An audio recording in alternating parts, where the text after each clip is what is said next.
I spent years funding practical bills while my family pampered the golden child and called it love, but at dinner they demanded a $1,500,000 villa and even a bill for raising me, so I audited every dollar, exposed stolen inheritance and fraud.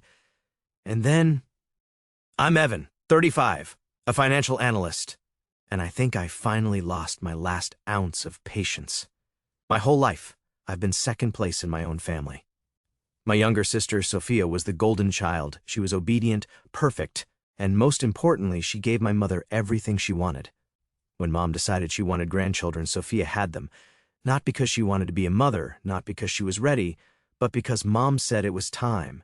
So, like a good little soldier, Sophia followed orders. And me, I didn't follow the plan. I focused on my career. I didn't get married. I didn't have kids. And for that, I was a disappointment. But it was fine, right? As long as I paid for my place in the family, I was still useful. Last year, for Mom's birthday, she wanted jewelry. Not just any jewelry, but custom-made, imported, four-figure price tag jewelry. I bought it. For Christmas, she hinted, demanded, that she wanted new tech, the kind where the price alone could fund a decent vacation. I bought it. Then it was new furniture for the house, but only from the stores where looking at the price tags gives you a minor stroke. I bought that too. You might be wondering, Evan, don't your parents have their own money? Oh, they do. They just don't waste it on things like home essentials. No, their money goes to vacations, luxury cruises, all-inclusive resorts, Disney trips for the grandkids. They eat at the finest restaurants, wear designer brands, and act like royalty because, in their minds, they deserve it. So where do I fit into all this? Simple. I fund the boring things, the practical things, because that's my role. Until last night. I got a text from my mother earlier this week. Mom, family dinner this Saturday, 7 p.m. Be on time. No, can you come? No hope to see you, just an order as always. I already knew how it would go. Mom sitting at the head of the table like a queen, controlling the conversation. Dad silent, nodding along like the obedient husband he's always been. Sophia smiling sweetly, pretending she isn't the biggest suck-up on the planet, and me, I just sit there and wait for whatever favor they were about to demand. I should have skipped it. I really should have. Dinner was exactly as expected. Fancy table settings, expensive wine, the kind of meal that looks like it came out of a Michelin star restaurant. Sophia was already there, dressed like she was about to give a TED talk on how to be the perfect daughter. Dad sat across from her, idly swirling his drink. And then there was Mom watching me, waiting. So, Evan, she said, slicing into her steak with slow precision, how's work? I shrugged. Good. She smiled. Wonderful. A pause. We were actually talking about something exciting before you arrived. I stabbed a piece of food with my fork, waiting. Sophia, right on cue, perked up. A vacation home. Can you imagine it? A beautiful villa, big enough for all of us. The kids would love it. A villa? I repeated, already feeling my patience slip. Mom nodded. It just makes sense. We need a place for family gatherings, somewhere grand, a symbol of our family's success. I set my fork down. And you want me to buy it? Dad finally spoke, his voice low. It's an investment in the family. Ah, there it was, investment in the family. The same phrase they'd used every time they needed something expensive that they didn't want to pay for themselves. How much are we talking? I asked, even though I already knew the answer would make me sick. Sophia smiled like she had personally handpicked the scam of the century. Well, we found a few options, but something decent would be around $1.5 million. I let out a short, humorless laugh. $1.5 million? You think I'm going to spend $1.5 million on a house for you? Mom exhaled, looking at me like I was so exhausting. Evan, we raised you. We've given you everything. The least you could do is give back. I stared at her. Everything? She nodded. Did you pay for my college? Silence. Did you help me buy my first car? Mom's jaw tightened. Did you support me while I was working my way up from nothing? I leaned forward. No. You spent all your money on Sophia. She got the free ride. She got the endless support. I got to be your personal bank account. Sophia frowned. Evan, you're being so dramatic. Dramatic? I laughed. You think I don't see what's happening? You two blow through money like it's nothing, but when it comes to practical expenses, suddenly it's Evan will pay, because I'm the responsible one, because I don't have kids to spend it on, because you think I owe you. Mom's face darkened. That's enough. No, I said, my voice steady. It's not. because I want to make something very clear. I pushed my chair back and stood. I'm not buying you a villa. I'm not funding your lifestyle. I am done being your backup plan. Sophia's mouth opened and closed like a fish out of water. Evan, you don't mean that. Oh, I do, I said, grabbing my coat. And if you don't believe me, go ahead. I gestured between them. Send me a bill for my upbringing. Go ahead. Put interest on it. I'd love to see the final number. But while you're at it, let's add up all the money you've drained from me over the years. Dad shifted uncomfortably, but predictably said nothing. Mom's voice was ice. You're being selfish. I looked at her, really looked at her, the woman who had spent her entire life in control, who had bent everyone to her will, who had never once heard the word no. No, I said quietly, for the first time in my life, I'm finally not. And then I walked out. I expected anger. I expected a barrage of texts, missed calls, threats, guilt-tripping. But you know what, Reddit? For the first time in years, I didn't care. I felt free. I didn't expect to feel relief after walking out of that family dinner. I thought I'd feel powerful, victorious, like I had finally taken back control of my life. Instead, I felt something else, rage. Not at them, at myself. Because how did I let this go on for so long? Looking back, I should have seen the pattern. My mother, a former government official, spent her entire career commanding people, making decisions, and ensuring everyone around her bent to her will. At home, it was no different. She didn't ask, she dictated. My father? He was just there, a quiet, obedient husband who had spent decades nodding along to whatever she wanted. He wasn't cruel, he wasn't warm, he was just a man who never argued, never resisted. And my sister, Sophia? She learned early on that obedience was rewarded. She followed the script, played the role of the perfect daughter, and in return, she got everything. I didn't follow the script, and for that I was punished. Not with yelling, not with outright rejection, but with silence. With the kind of cold indifference that makes a child desperate for approval. When Sophia needed tuition, my parents covered it. When I needed tuition, I took out loans. When Sophia wanted a car, they handed her the keys. When I wanted a car, I worked 2 jobs to afford a used one. When Sophia got married, they threw her a dream wedding. When I built my life on my own terms, they barely acknowledged it. And I told myself it didn't matter, that I didn't need their validation, that I was fine. Until I realized I wasn't. Somewhere along the way, I became their backup plan. At first, it was small things. Evan, your sister is expecting. Can you help buy the baby crib? Evan, our kitchen needs remodeling. You wouldn't want Sophia to cook in an old, ugly space, right? Evan, the TV broke. A home isn't a home without a proper entertainment system. And like a fool, I agreed every time. Last year alone, Mom asked for expensive jewelry, gadgets, and furniture, always expecting me to foot the bill. And before you ask, don't my parents have their own money? Oh, they do. They just don't waste it on things like furniture or home essentials. Their money is for luxury vacations, business-class flights, 5-star hotels, Disneyland trips for the grandkids, Michelin-star restaurants, designer clothes, because they deserve it. So where do I come in? I fund the practical, boring things, the things they could afford but won't pay for, because that's my role. And the worst part? I let it happen. I told myself it was just this once, then just until they're back on their feet, then just because I can afford it, and suddenly I was their personal ATM. That night, after walking out of the family dinner, I sat alone in my apartment, staring at the wall, replaying every time I had said yes when I should have said no. I had been so afraid of being the bad son, the selfish brother, the ungrateful child. But now I was ready to be selfish. Now I was ready to see what happened when I finally stopped giving. And something told me my family was not going to handle it well. You ever have one of those moments where everything just clicks? Where years of manipulation, guilt-tripping, and blind loyalty come crashing down, and you finally see the truth for what it is? That moment hit me like a freight train, and it happened right in the middle of my parents' dining room with my mother calling me a burden while demanding I buy her absurd villa. Let's rewind a bit. After that dinner, I spent a week thinking about every sacrifice I had made for my family, about how every time they wanted something expensive, furniture, jewelry, the latest tech, I had been the one footing the bill while they blew their own money on luxury vacations and 5-star dinners, and about how they expected me to buy them a $1.5 million villa like it was some casual weekend errand. I was furious, but I wasn't done yet. So I did something I'd never done before. I went through every financial transaction, every loan, every dollar I had ever given them, and what I found made my blood run cold. It wasn't just the birthday gifts, the holiday expenses, or the occasional help your sister handouts. No, it was years of them siphoning money from me. I found old loans I had given them that were never repaid. I found credit card charges that mysteriously appeared in my name, expenses I hadn't made. And the worst part?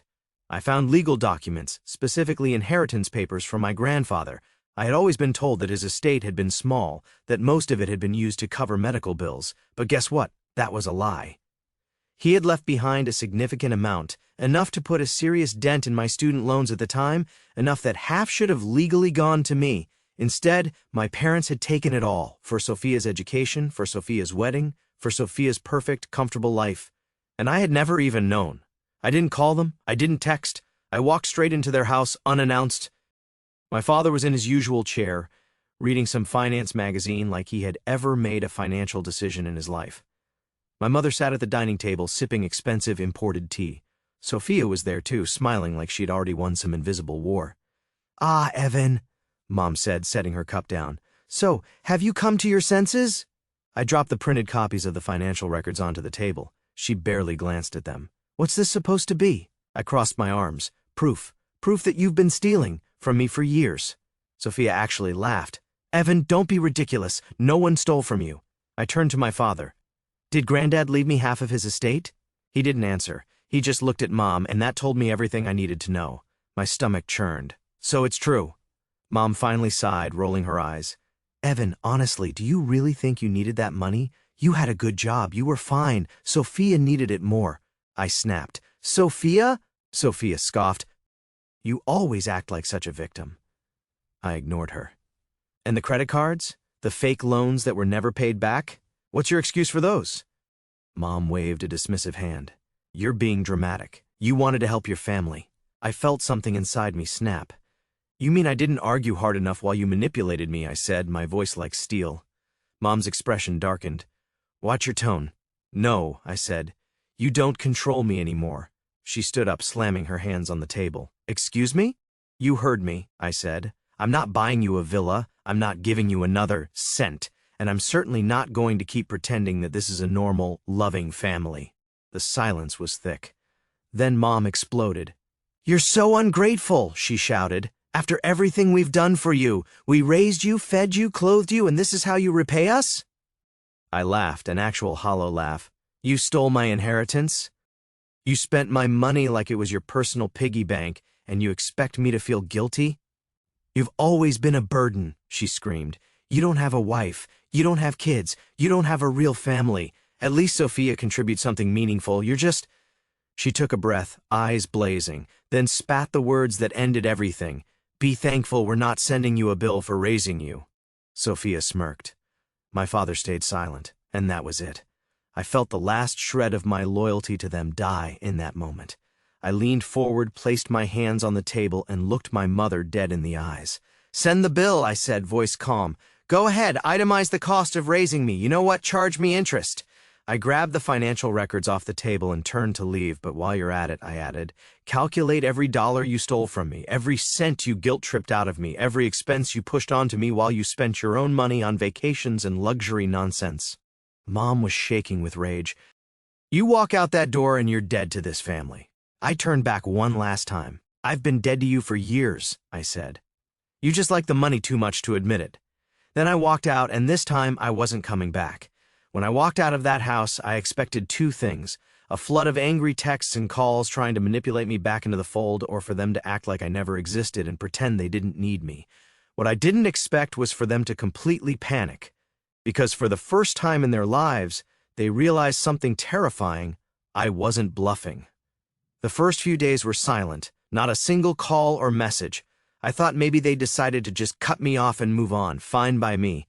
But then I got an email, subject, "Reconsider your actions." It was from my mother, of course. "Evan, I don't know what nonsense has gotten into your head, but this behavior is unacceptable. You're being selfish and cruel to your own family. We've always supported you, and we deserve some gratitude in return. Let's be adults about this. Come home this weekend so we can work this out." I deleted it. Then came the text from Sophia. "Sophia, Mom is heartbroken. She can't believe you treat her like this. Sophia, seriously, what's wrong with you? You're acting crazy. Sophia, fine, be an inconsiderate person, but don't come crying back when you realize you need us." Need them? That was funny. But the real fun began when I went back to my lawyer. A few weeks before, when I first started digging into my finances, I had met with a lawyer to go over my options. Now, with the inheritance documents, credit card fraud, and years of unpaid loans, I had everything I needed. I want my money back, I told him. He smiled. Then let's take them to court. The legal notice was sent the next week. My parents were forced to acknowledge that I wasn't just throwing a tantrum, I was serious. I was suing them. And let me tell you, Reddit, when my mother realized she might actually lose, she lost her mind. She showed up at my apartment unannounced. I opened the door to see her standing there, her face red with fury. My father was behind her, looking not angry, just defeated. "Are you really doing this?" she hissed. I folded my arms. "I sure am." "Your own mother, Evan," she snapped. "Do you have any idea what you're doing?" "I do," I said. "I'm making sure you never steal from me again." She laughed, this bitter, mocking sound. "Oh, please, what did we ever steal from you?" I pulled out the folder from my lawyer. "Let's see, my inheritance. You took all of it and spent it on Sophia.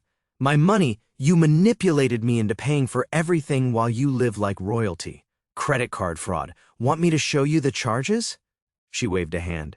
"We are your parents. We don't owe you anything." I raised an eyebrow. "Funny, that's exactly how I feel about you."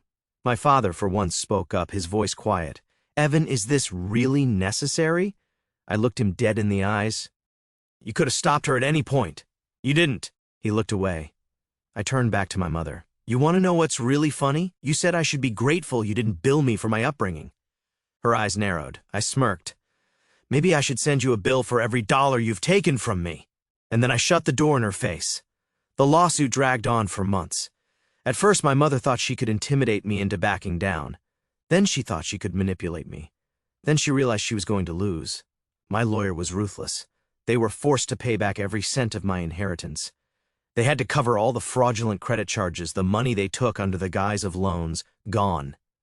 And because the evidence of fraud was so damning, the judge made them sell their house to cover what they owed. And just like that, their perfect little life crumbled. Sophia, of course, lost it. "Sophia, how could you do this to Mom and Dad?" "Sophia, they're being forced to sell the house. Sophia, I hope you're happy, you awful person." I never responded. Because, you see, Sophia had never lived a day without our parents' financial support, and now she was about to find out what that felt like. My parents moved into a much smaller place. Sophia stopped posting her perfect life on social media. And me? For the first time in my life, I was completely free. You'd think that after losing a lawsuit, a house, and most of their savings, my parents would finally accept reality, that they'd realize I wasn't their personal ATM anymore, that I wasn't coming back. But you don't control people for decades and just let them go so easily. My mother wasn't done yet. It had been a few months since the court case ended. I hadn't heard from them, not a single text, call, or email. And then, one afternoon, I got a voicemail. It was my father, "Evan, your mother wants to talk. She's not well. Please, just call her." I stared at my phone. I could already see the trap, but part of me, I don't know. Maybe it was curiosity. Maybe it was years of conditioning, telling me that I still owed them something. So I called. Mom picked up immediately. "Evan," she said, voice frail. "Oh, Evan, I didn't think you'd call." She sounded different, weak, emotional, like she was on her deathbed. I said nothing, waiting. She sniffled. I don't want things to end this way. I don't want our family to be broken.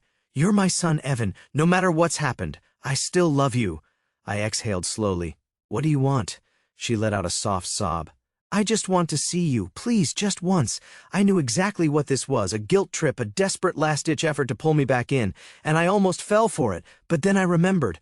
I remembered how she had called me a burden. I remembered how she had tried to manipulate me into buying a $1.5 million villa. I remembered how she had stolen my inheritance, guilt-tripped me for years, and laughed in my face when I finally stood up for myself. I remembered who she really was. So I said, "No." Silence. Then her voice turned sharp. "No?" "No," I repeated. "You don't want to fix our family. You want your punching bag back. You want your free money back. But guess what? That's over." Her tone changed instantly. The weak, apologetic voice disappeared, and the real her came out. "You're a terrible son," she spat. "You think you've won? You think you're better than us." Let me tell you something, Evan. Family is all you have in this world. One day you'll be alone and you'll regret this. You'll come crawling back and you know what? We won't be there. I smiled. That's the best news I've heard all day. And then I hung up and blocked her number for good. Sophia tried reaching out next. Sophia, you've really lost it, huh? Mom is heartbroken. Dad is a mess. You happy now? Sophia, I always knew you were selfish, but this is another level. Sophia, enjoy your freedom. Hope it's worth destroying your own family over. I didn't respond. Because, for the first time in my life, I didn't owe them a response. A few weeks later, I got a message from an unexpected person, my dad. I almost ignored it, but something told me to read it. Dad, I know you don't want to hear from me. I just wanted to say I'm sorry. I should have stopped her years ago. I didn't, and I'll have to live with that. But I want you to know I do love you. I just didn't know how to show it. I stared at the message for a long time. Maybe he meant it. Maybe he didn't. But it didn't matter because I was done carrying the weight of this family. I woke up the next morning feeling lighter than I had in years. No guilt, no obligations. For the first time in my life, I was completely free. And let me tell you, Redditors, it was worth every penny.